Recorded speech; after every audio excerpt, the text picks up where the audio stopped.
Aloha guys, nice to be here with. We have some cranes operating, transformers handling a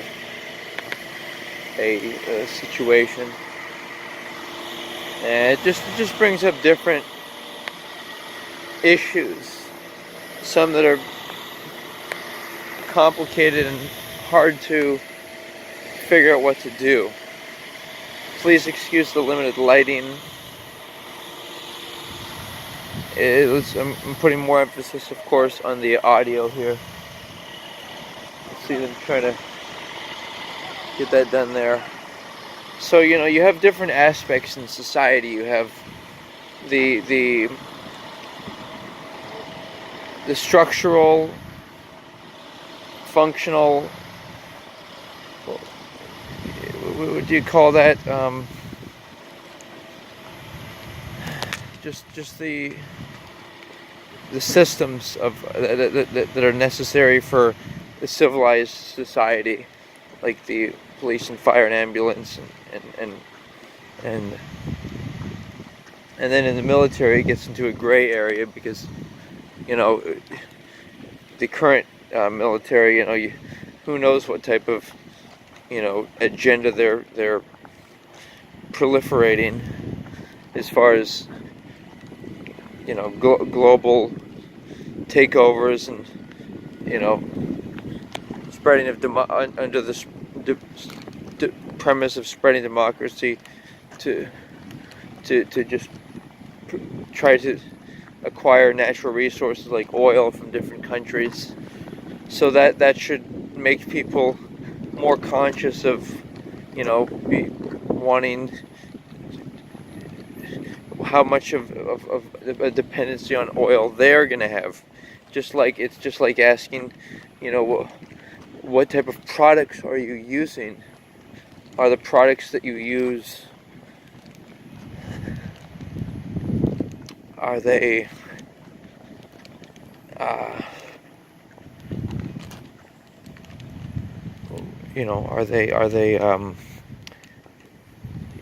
from sources where people or animals or treated humanely? Like, that's why I've chosen to be vegan. Besides, I think the it's just gross or unclean to eat those products. But beyond that, but I do prioritize people over that, over animals. So I don't, I don't, and furthermore, I don't define people by what they eat exactly. Although admittedly, if people are eating unhealthy, then they may end up becoming a burden on society.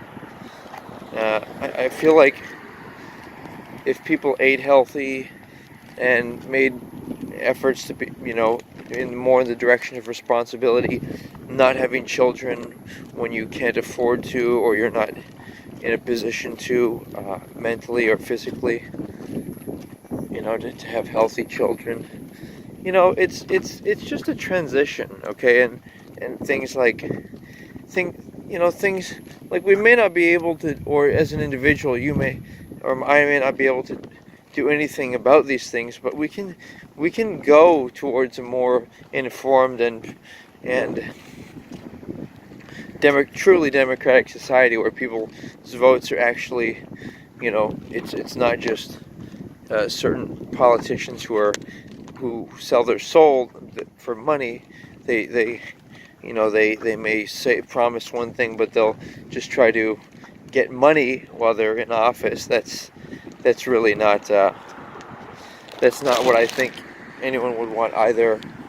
The country, the nation of America, or any nation would want for its citizens to have that type of corruption. But it starts with the conversation and the goal of being a democratic society where people actually vote on all types of different issues.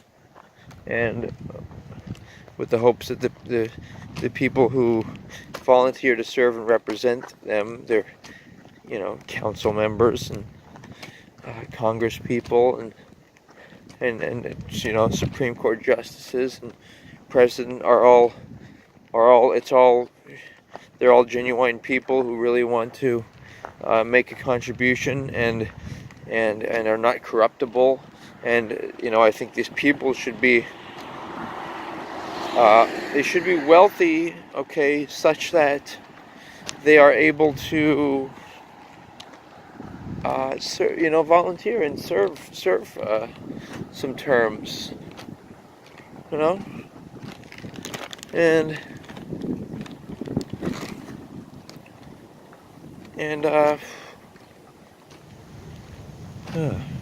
it just the world would be different if people believed in reincarnation. They'd be less resistant to the death penalty, which would remove people who are, they're not useful or valuable to society. In fact, they detract from it. And if they were killed in their next reincarnation, they could come back and, maybe be a good person in the next lifetime.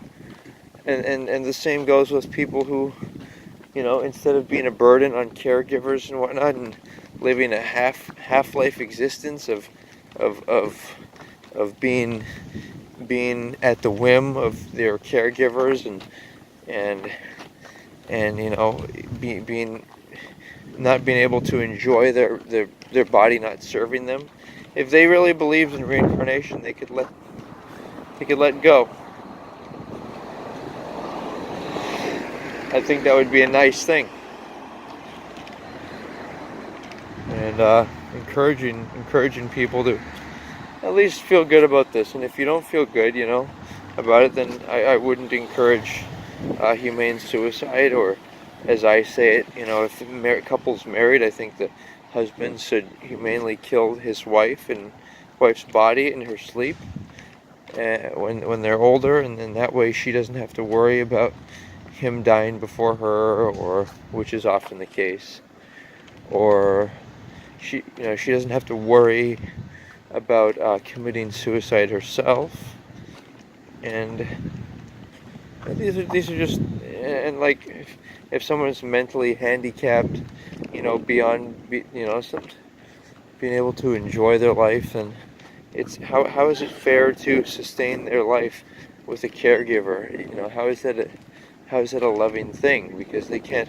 It's like trapping a person in a body. They're treating like them an animal.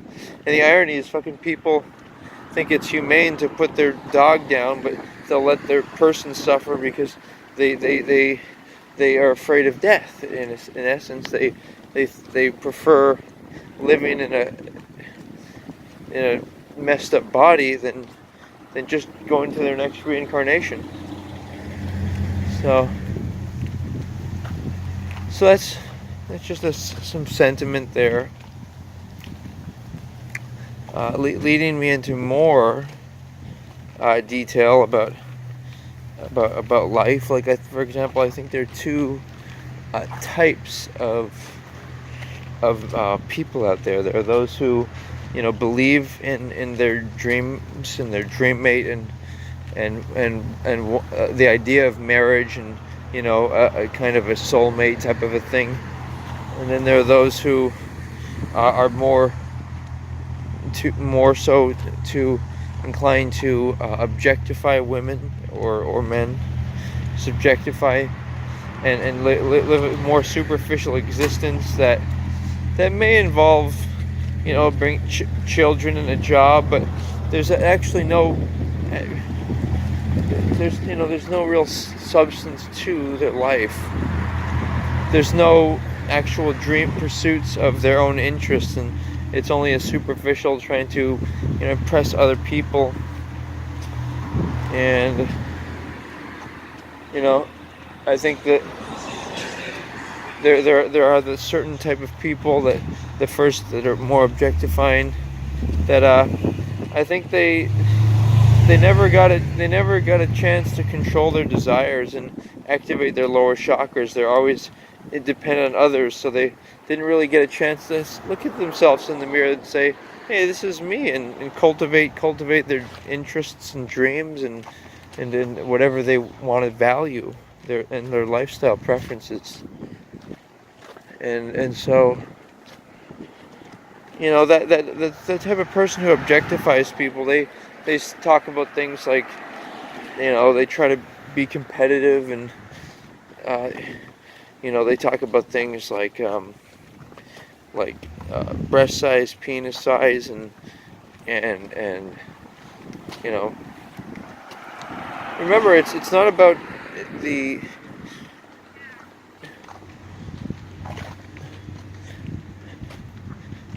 it is not about the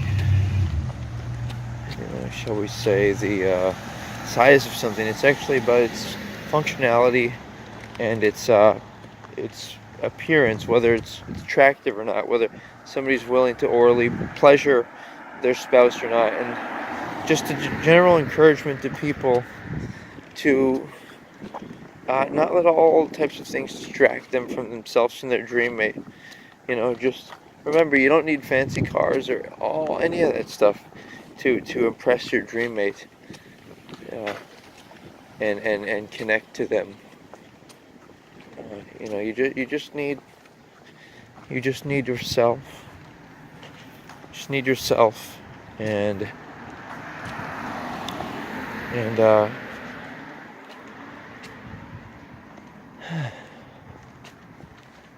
and another aspect I wanted to add to that all these thoughts is this idea of health. I think it's important to do sets of push-ups when one's back aches, and to stand up when doing computer work, and to do jumping jacks, and just think of exercise as a goal to feel good, not to be fast or strong, or you know to I think this whole element of competition doesn't really make sense. It should be all oriented around feeling good. And so I like to jog 15 minutes in the morning, and 15 at night. And I depending on my mood, sometimes I'll want to jog faster. I'll listen to more amped up music, or I'll want to jog at a more um, regular or medium pace. I'll listen to some discussions online. I'll search things like how to waste, ideas for saving money, life improvement, like life betterment, self-help type of stuff. But yeah, the idea of health, like, that's the most attractive factor. A person's youth and health and their virility, not other factors. So try to remember that. And there's just something that changes when somebody is oriented around, they're healthy and they run every day. Their mind is clearer, and they don't they respect people who are also doing that, and they kind of have their energy. They have a lot more energy, so they can work a lot more. So just an encouragement towards that direction, like it's a culture, and I encourage people to examine cultures and see which one they can enjoy. And so I want to just leave you with that. Broadcasting from over here in on the Hawaiian Islands. Wishing you well, and wishing that you discern and figure out how people are operating. See if they are corrupt. See if they, for example, say, "Oh, I want to improve the world," but they don't take steps that they can. Like, for example, veganism. If you look into it, I think Cowspiracy, the movie, it expresses how much how much veganism can do to make the world a more livable place. Uh, and just to be aware of manipulators and aware of people who, for example, they say that, they talk about stuff like, there's all these, bad people in the world, and then they do rude stuff themselves, for example, or but it's important to realize that, there are corrupt people who have in effect sold their soul to money, power, or other wants. And what that means is they've sold their truth. Unless you activate your own first three chakras, you're essentially selling your truth to somebody else. You know what I mean? Like if other people are, in order to be truly rich and free and able to express love and truth, you need to activate your first three chakras. Your basic needs, satisfy your second chakra, sexual desires, via masturbatory activation, and then meet your want for power and fulfillment. That's with exercise and positive affirmations and thinking, and religious rituals, like whatever it is, meditation, positive stuff, art, creative stuff. That's activating the power chakra. And then you're in the fourth chakra. You can truly be free to express honest opinions.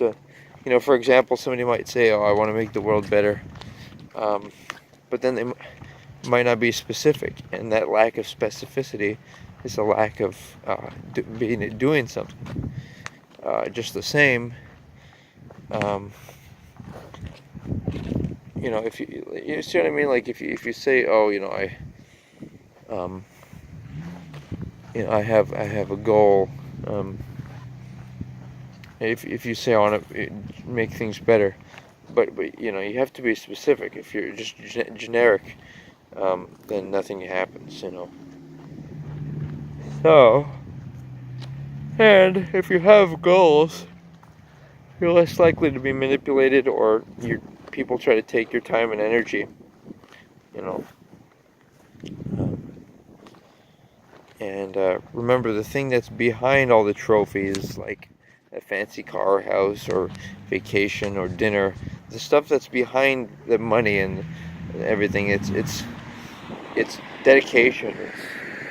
It's being creative and trying to improve the world, improve the communities that we live in. So it's the stuff behind it that's really really compelling. Thank you for taking a look into my thought space and seeing what I have to share. Remember that your mind is, you program your subconscious mind by listening to things you want, people you like, because the subconscious mind influences and attracts. For example, conscious thoughts or things that you see, for example, if you see on TV somebody saying something positive, or you think something positive, that'll probably be repeated at least maybe 5 times or 10 times throughout the day, in the subconscious mind. And so the point being that if you program with positive stuff, the subconscious mind will influence you throughout your day. They say that the subconscious mind influences and makes connections. So yeah, and remember, never want to give. Especially guys, they get distracted by this idea that, I want to give. They either feel badly for a woman or want feel like they should give the woman something, or want to give them their passion and think that they're winning, but really it's not a win at all. It's just them giving their valuable energy away to someone who's not their dream mate. And the irony is that it's the paradox of respect. You don't want to, seduce somebody you care about or respect. And yet your power center might be wanting to seduce somebody who you don't care about. So just be alert to that and have control over your lower chakra energy. Realize that everyone else is in a particular chakra at a certain time, and that there's no reason to envy people, only disapprove of their actions if you don't like them, if they're not, for example, wholesome. So thanks for considering, and yes, let's go in the direction of aloha, and that starts off with intelligence.